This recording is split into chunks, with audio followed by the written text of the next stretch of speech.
Donc déjà, bonjour à tous. Nous vous souhaitons la bienvenue à ce webinaire dont le titre est Gross Marketing en SaaS, où on va étudier un cas pratique qui est le cas pratique de l'application Fizly.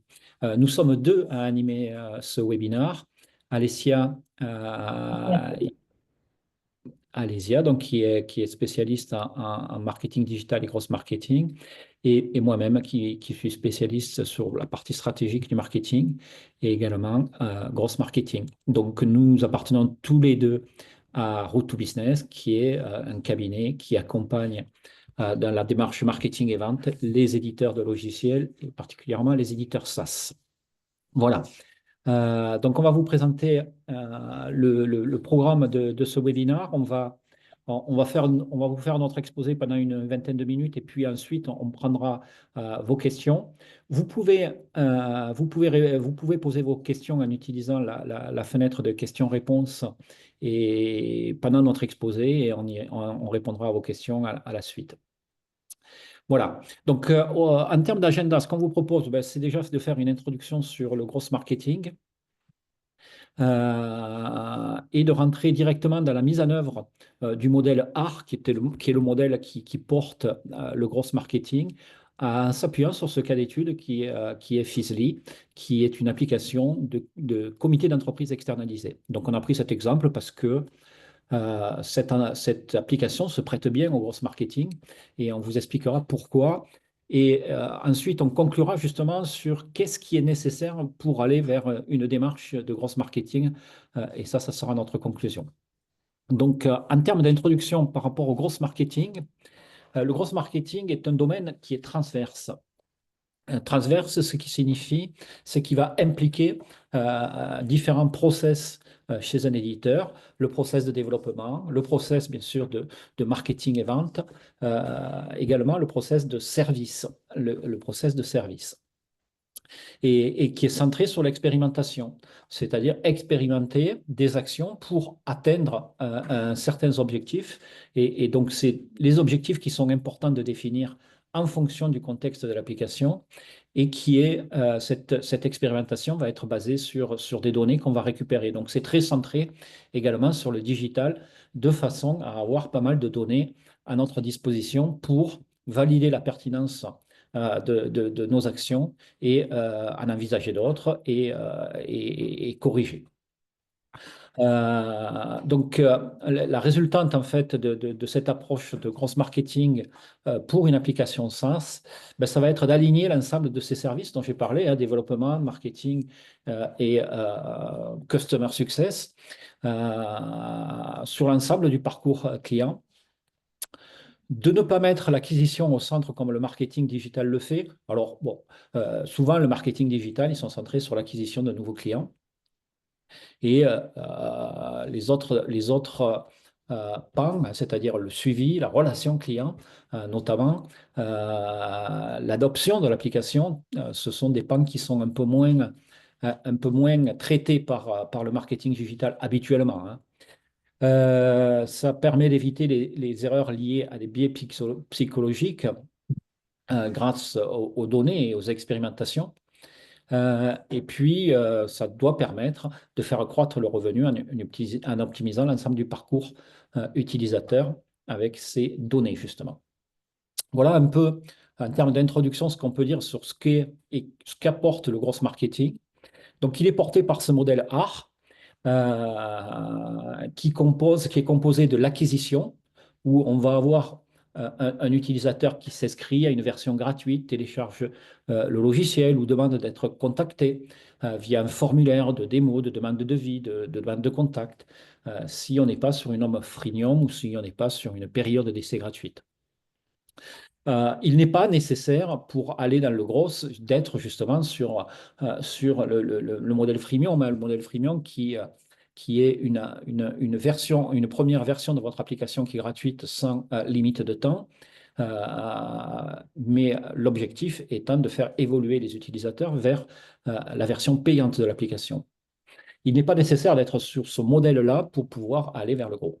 Donc ça, c'est l'acquisition.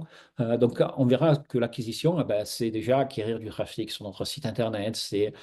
Mais l'objectif final, c'est une inscription, soit au travers d'un formulaire, soit au travers de la version gratuite.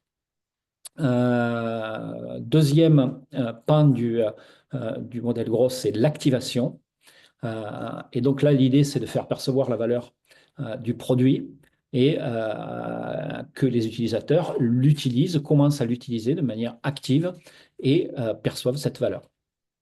La rétention, on peut aussi l'adoption et l'utilisateur qui revient régulièrement et qui a compris. Donc, on va définir des objectifs sur la rétention également. Référal, l'utilisateur partage et recommande le produit, donc ça c'est très clair.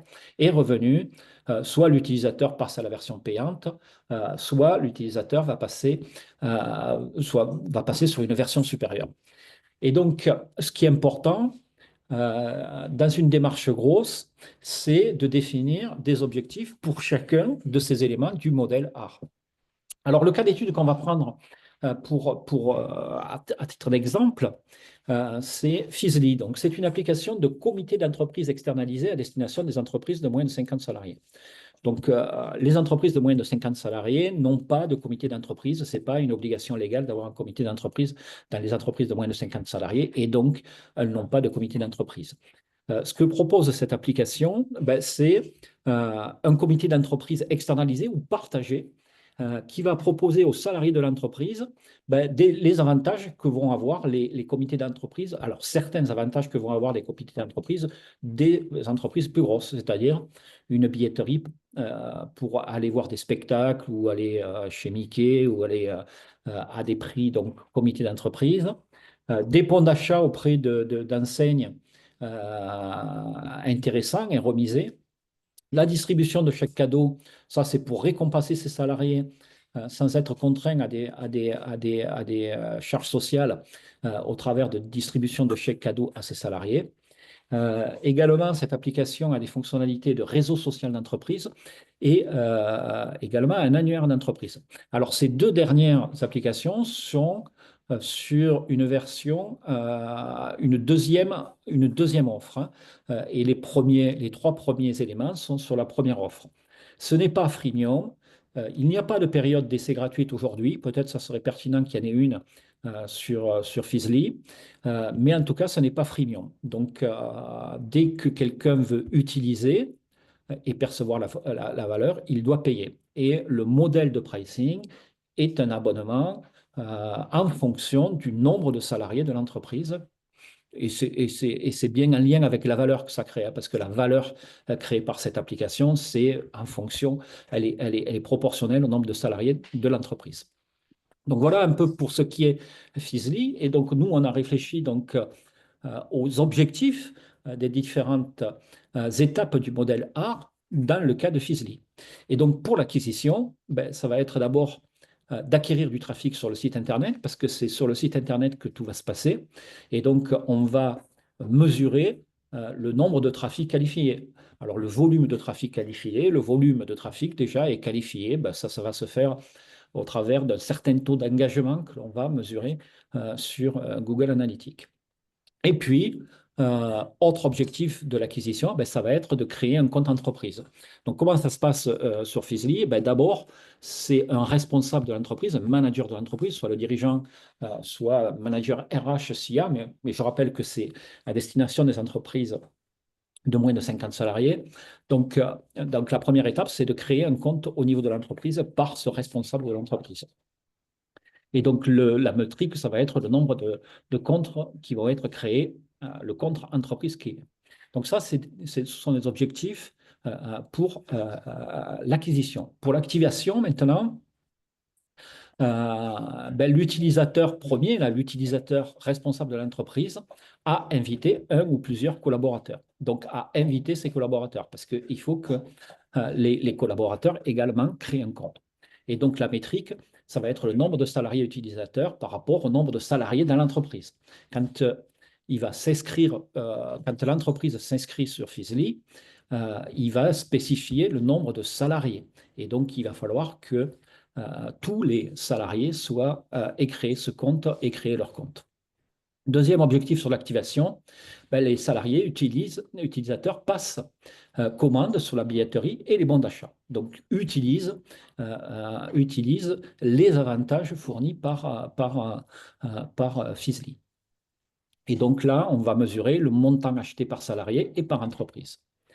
Donc ça, ce sont les objectifs de l'activation. Maintenant, la rétention, l'utilisateur renouvelle son abonnement, mensuel ou annuel, hein. Donc il y a plusieurs façons de s'abonner à Fizli. Ben, c'est soit sur du mensuel, soit on peut s'abonner annuellement. Et donc, la rétention, c'est le renouvellement de l'abonnement. Référent maintenant, référent, c'est l'utilisateur va partager son avis sur des plateformes comme Google, Trustpilot, G2 ou sur les App Store. Et donc, c'est le nombre d'avis que l'on va suivre comme métrique. Et enfin, le revenu, c'est l'entreprise s'upgrade vers l'offre supérieure. Je disais, il y a deux offres et la partie réseau social d'entreprise et annuaire d'entreprise, c'est sur l'offre la plus évoluée. Et donc là, on va mesurer le nombre d'upsells, le nombre d'entreprises qui passent sur cette deuxième offre. Voilà pour les objectifs. Je vais maintenant laisser la parole à Alésia et qui va donner un peu les exemples d'actions qui sont soit entreprises déjà par Fizli, soit qui pourraient être pour améliorer les différents éléments du modèle art. Voilà, merci beaucoup Didier pour l'introduction. Donc, je prends le relais. Et effectivement, en parlant de toute première étape du modèle art, qui est acquisition, comme Didier a précisé déjà, il peut s'agir de l'acquisition du trafic des visiteurs sur votre site web. Et là, on va mettre en place des actions marketing digital, hein, comme le référencement naturel, le référencement payant, les campagnes emailing, les campagnes inbound marketing et tout un tas de choses. Et puis, on va inciter ces visiteurs à s'inscrire ou à tester gratuitement la solution ou à demander une démo en fonction de ce que vous proposez, en fonction de comment est fait votre offre, votre stratégie de commercialisation. Donc là, dans le cas de Fizli, quand on arrive sur le site, on a pas mal d'appels à l'action. Donc là, on en envoie déjà 4. Les premiers peut-être sur lesquels on va faire attention, ça sera je me lance maintenant. Donc c'est assez explicite et ça m'explique bien que en cliquant dessus, je vais avoir le détail de l'offre et peut-être je vais pouvoir créer un compte. Je découvre les offres, donc ces deux-là sont bien faites. Après, en haut, on a je me connecte, donc pour ceux qui ont déjà créé un compte, et je prends rendez-vous. Donc, quand je clique sur je me lance maintenant ou je découvre les offres, je vais arriver sur une explication en fait sur différentes offres, sur la stratégie de commercialisation qu'ils ont proposée. Et comme Didier a expliqué, en fonction de la taille de votre équipe, donc le tarif va varier. Et donc, on a 3 offres, vitaminées, énergiques ou sur mesure. Et imaginons que je vais mettre 5 salariés, donc il s'agit d'une TPE, et je vais mettre ici, je vais choisir une offre vitaminée ou énergique qui propose ces 2 options supplémentaires comme réseau social d'entreprise et annuaire d'entreprise. Donc ça, c'est clair. Ça, cette partie sur l'acquisition des clients, des utilisateurs, est assez bien faite. Par contre, on se disait avec Didier justement que l'appel à l'action je me connecte, l'appel à l'action je prends rendez-vous pourrait être remplacé pour un CTA, un appel à l'action demande de démo. Hein. Peut-être ça serait plus efficace parce que c'est plus explicite et ça donne un peu plus l'idée que je vais avoir une démo une fois que j'ai cliqué sur cet appel à l'action. Et puis, une deuxième question qu'on pourrait se poser, est-ce qu'un essai gratuit de 14 jours serait-il pas pertinent?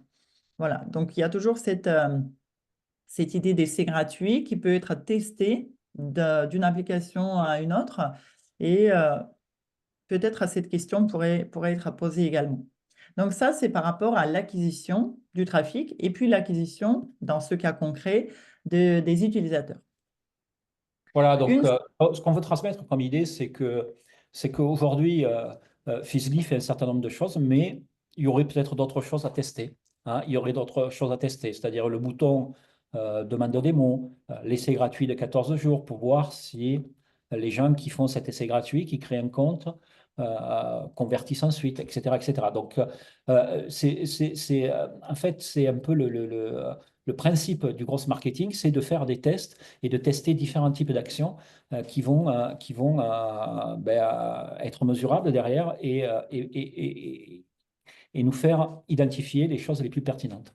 Oui, absolument. Donc, le gross marketing, c'est le concept de test and learn. Ah, on a testé, ça n'a pas marché, donc on teste autre chose. Si ça a marché, bah, parfait, on continue. On teste en permanence. Donc, l'étape suivante du modèle art, c'est A comme activation. Donc, activation, on peut dire aussi l'onboarding, hein. Donc, c'est-à-dire que nos prospects qu'on a obtenus, qui ont créé des comptes entreprises, dans le cas de Fizly, maintenant, ils vont franchir une série d'étapes significatives lors de leur bonding. Ils vont recevoir des emails, ils vont recevoir des notifications in-apps, ils vont peut-être recevoir des notifications par SMS et tout un tas d'autres choses. Et ce qui est important ici, c'est qu'ils commencent à prendre en main l'outil à ce moment-là. Et ce qui est important, c'est votre interface, hein, l'UX de votre application.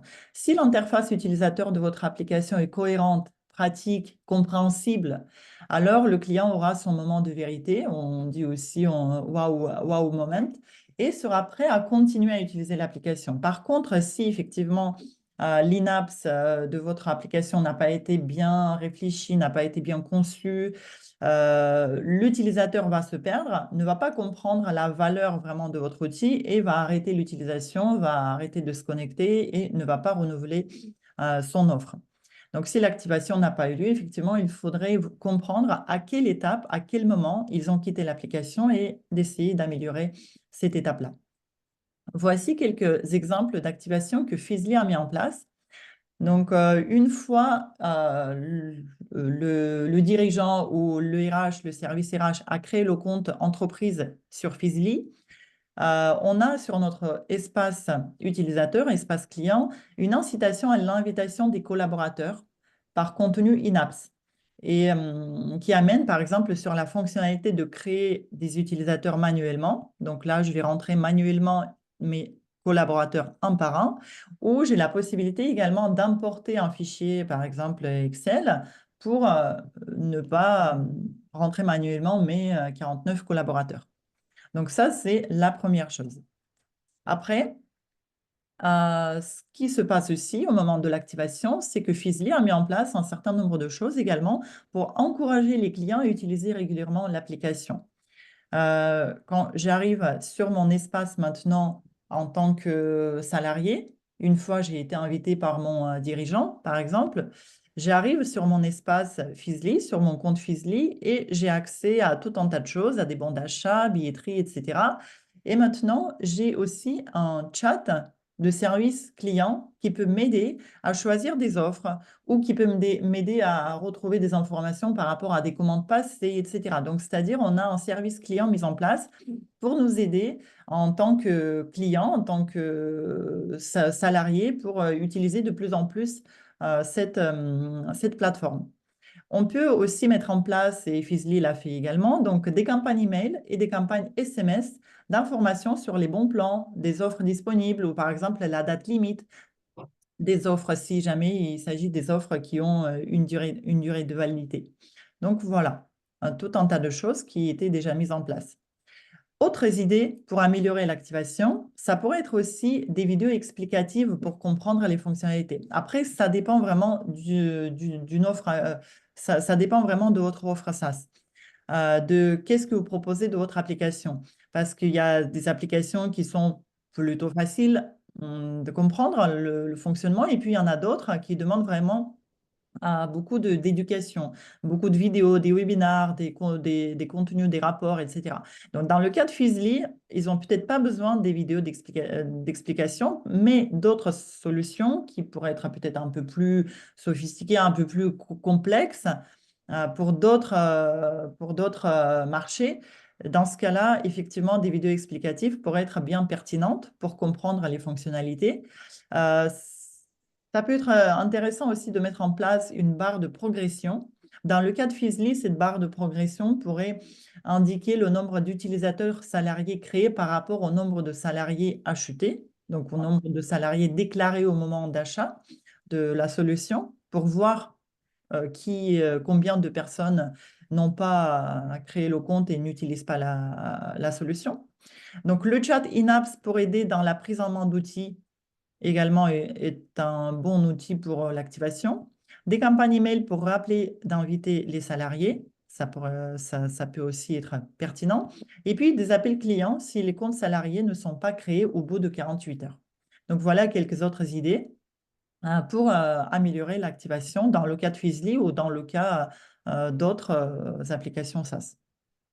Didier, dis-moi si tu as quelque chose à rajouter par rapport à ça. Non, non, on a vu que le chat, il était déjà présent. Oui, Donc, ça, c'est très bien. Mais après, il y a les autres choses qui sont totalement pertinentes. voilà. Et comme on avait précisé, ça dépend énormément d'une solution à une autre, hein. Donc, il faut toujours prendre en compte le comportement de votre cible euh, et l'usage. Alors, l'étape suivante dans le modèle AR, c'est la rétention. Donc, principe et objectif de la rétention pour une offre SaaS, c'est d'encourager les clients à utiliser et à renouveler leur abonnement ou leur contrat. C'est vrai que pour coût par acquisition en offre SaaS, pour les éditeurs logiciels SaaS, est assez élevé. Donc, c'est pour ça, une bonne méthode, c'est d'améliorer et d'augmenter le lifetime value, hein, le LTV. Et pour l'améliorer, pour l'augmenter, eh ben, c'est justement la rétention qui va rentrer en jeu. Parce que la rétention peut influencer toutes les autres parties du art, sauf peut-être activation. La rétention va nous aider à avoir des avis, donc ça va influencer sur le referral, ça va influencer sur le revenu parce que plus j'utilise, et ben plus je vais réactiver mon abonnement. Et ça va influencer sur l'acquisition aussi parce que vu que je suis contente de l'utilisation de cette solution, et ben je vais en parler. Donc le referral va influencer aussi l'acquisition parce que grâce à des avis, grâce à des recommandations, des parrainages, on va avoir de nouveaux clients. Donc, la rétention, c'est vraiment une étape cruciale dans le modèle art. Et principe pour le SaaS, c'est que dans le contexte du SaaS, les entreprises dépensent sans compter pour acquérir de nouveaux clients. C'est ce qu'on avait déjà dit, hein, le coût par acquisition client est vraiment très élevé. Et si la rétention fonctionne mal, eh ben, les efforts d'acquisition seront vains, ce qui est quand même bien dommage.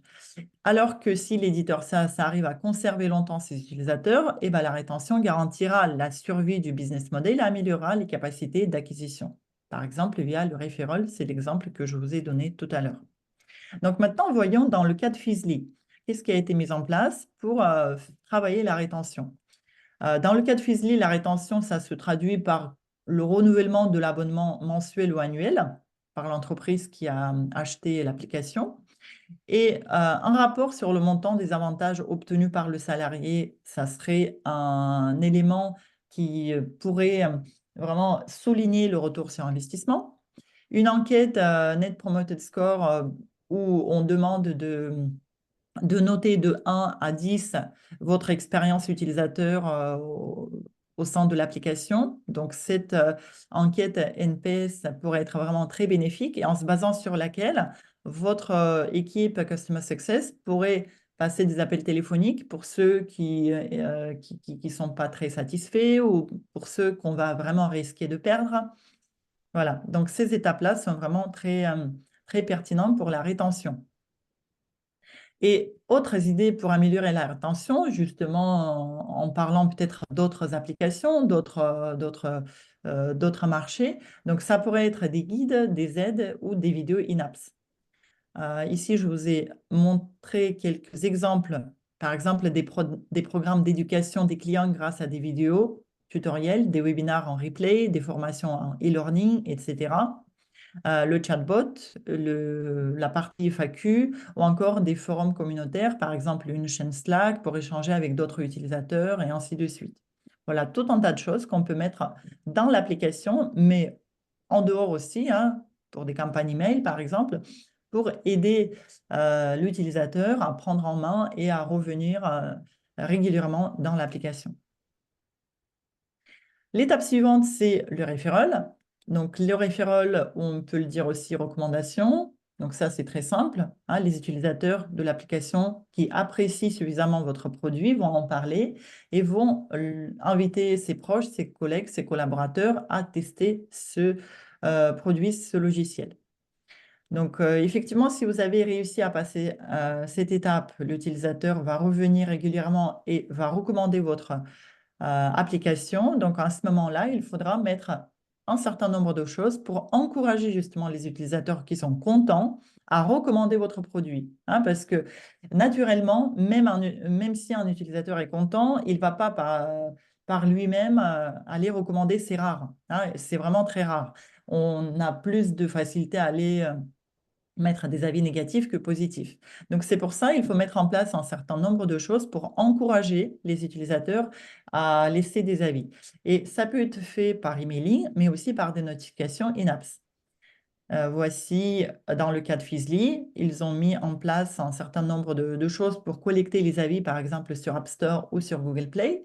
Mais ça serait bien aussi d'avoir des avis sur des plateformes comme Trustpilot, comme Google, etc. En plus, une nouveauté du point de vue du référencement naturel et du point de vue de l'affichage de votre résultat de recherche sur le moteur de recherche de Google, aujourd'hui, c'est que Google, il ne se focalise plus sur les avis Google parce que légalement, en fait, il n'a plus le droit. Donc, c'était une mise à jour assez récente. Et du coup, maintenant, Google va afficher tous les avis issus de différentes plateformes. Hein. Même si les avis sont laissés sur des plateformes qui sont peu connues et qui ne sont pas bien référencées sur Google, maintenant, Google, c'est lui qui va aller les chercher et va les afficher en haut de la page. Donc, c'est vraiment très bénéfique, même si vous avez quelques avis sur des plateformes peu connues, c'est toujours bénéfique. Donc, n'hésitez pas à encourager vos utilisateurs à laisser des avis sur ces plateformes-là. Et puis, la dernière étape du modèle art, c'est le revenu. Le revenu est un indicateur qui permet de savoir si vous avez franchi avec succès toutes les étapes précédentes. Et c'est le packaging de votre application qui sera déterminant à ce moment-là. Donc, revenons justement au packaging de Fizly. Dans le cas de Fizly, on a 3 offres. Donc, on va se focaliser surtout sur les 2 premières, qui est composée de billetterie et bons d'achat, chèques cadeaux, etc. Et puis, la deuxième, qui est supérieure, propose le réseau social d'entreprise ou annuaire et en plus annuaire des salariés et des membres. Donc, on a ces 2 offres. Et le revenu dans le cas de Fizly, comme métrique du revenu, eh ben, ça sera justement le nombre de upsells, le nombre de ceux qui ont déjà pris l'abonnement sur la partie vitaminée et ils souhaitent évoluer vers l'offre énergique parce qu'on a plus de fonctionnalités. Action dans le cas de Fizly, c'est des campagnes email pour la promotion des fonctionnalités de l'offre supérieure qu'on va pouvoir mettre en place. C'est des calls des Customer Success, hein, des équipes de Customer Success Manager. Et puis l'incitation in-apps pour mettre en avant les fonctionnalités qui sont disponibles avec l'offre supérieure pour inciter justement à évoluer vers cette offre et faire le upgrade. Donc, voici quelques exemples dans le cas de Fizly, de l'application Fizly, qui détaille toutes les étapes en partant de l'acquisition via activation, rétention, referral et revenu. Et donc, maintenant, je laisse la parole à Didier pour conclure. Alors, oui, en termes de conclusion, un peu les éléments clés pour aller vers une démarche de cross marketing dans un contexte d'offre SaaS, c'est déjà d'avoir cette stratégie de commercialisation qu'on appelle la stratégie de commercialisation product-led, c'est-à-dire basée sur le packaging de votre produit.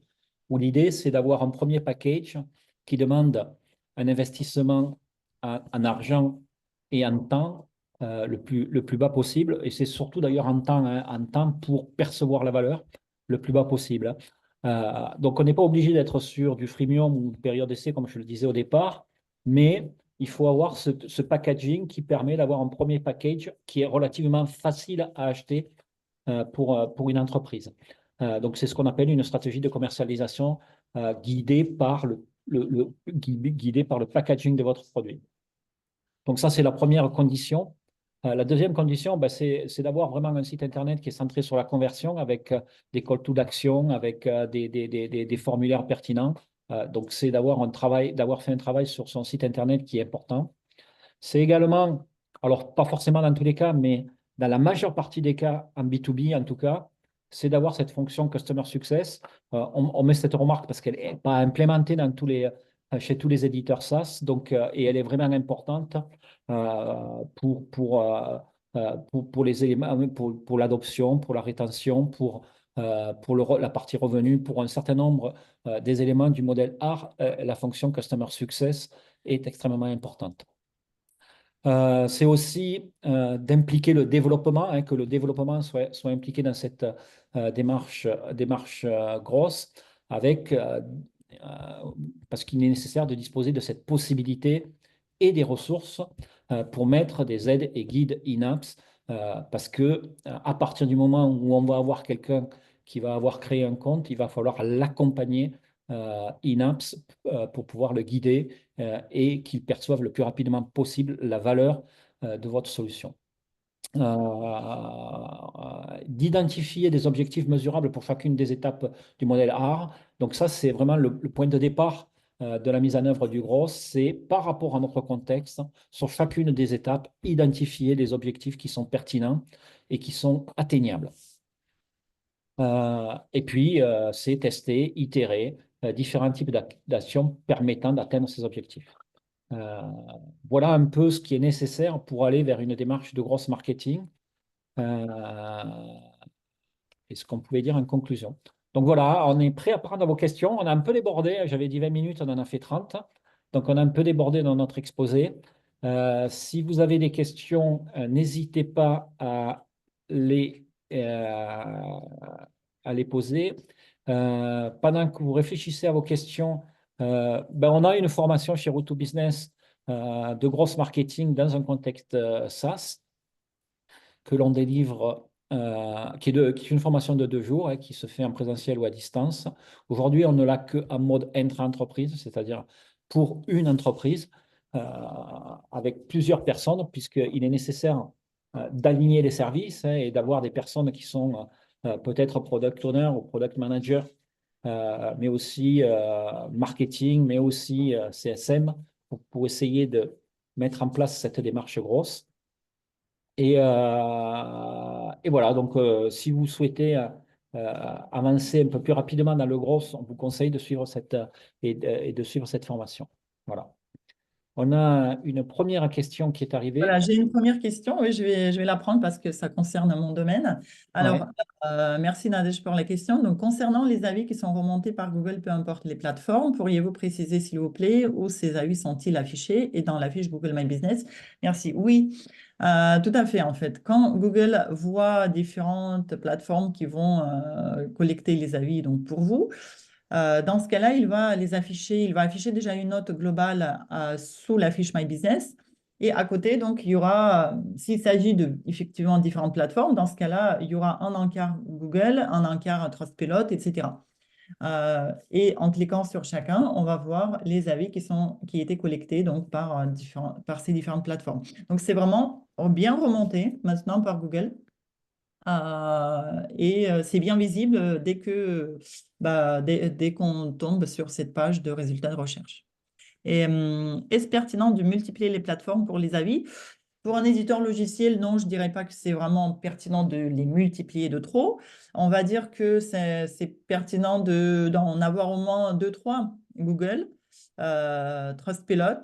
Et après, vous savez, les éditeurs logiciels sont souvent adhérents ou en tout cas, ils créent souvent des fiches sur des sites comme AppVisor ou Capterra, qui sont des sites de comparer, c'est des comparateurs de logiciels.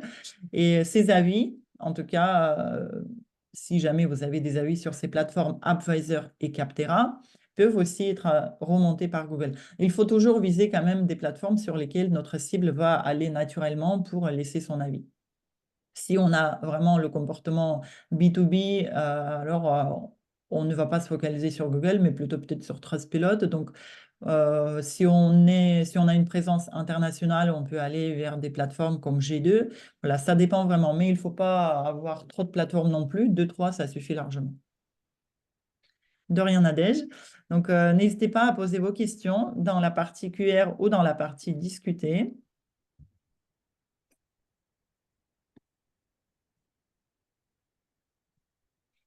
Donc, j'en vois pas de nouvelles. Bien, s'il n'y en a pas de nouvelles, nous allons clôturer ce webinaire. Et vous allez recevoir le replay et le support de présentation cet après-midi. Écoutez, on vous remercie de votre participation. On vous souhaite un bon appétit et on vous dit à bientôt pour un prochain webinaire. euh, pour un prochain webinaire. Bonne Merci à journée. tous. Bonne journée. Au revoir.